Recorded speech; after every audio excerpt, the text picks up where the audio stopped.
সকলেই মনোযোগ দিয়ে আমার এই ভিডিওটি দেখেন। এই জায়গায় বিশাল একটি বড় জাহাজ দিয়ে আপনার বালু আনা হয়েছে। বালু এটি নেওয়া হচ্ছে আমার জানা মতে পরাণ মণ্ডল ট্যাগ। এটি হলো আমাদের পরাণ মণ্ডল ট্যাগ গোদারাঘাট। দেখতেই পাচ্ছেন আপনারা সকলেই। আর আপনাদের এই ভিডিওটি যদি ভালো লাগে অথবা সকলের মাঝে ভিডিওটি দেখার জন্য শেয়ার করে দিবেন। আর বেশি বেশি করে আপনারা সকলেই দেখতে পাচ্ছেন অনেক বড় একটি। ওই পাশে দেখা যাচ্ছে আমাদের প্রত্যাশা ব্রিজ।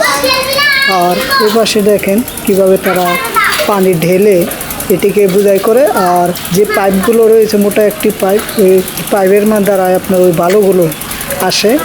আর এসে মনে করেন ওই ছোট ছোট যে মেশিন রয়েছে এই মেশিনের এই পাম্প দিয়ে ঢুকে এই যে দেখেন একটি পাইপ রয়েছে, এই পাইপের ধারায় বালুটি বিশাল একটি দূরে চলে যায়।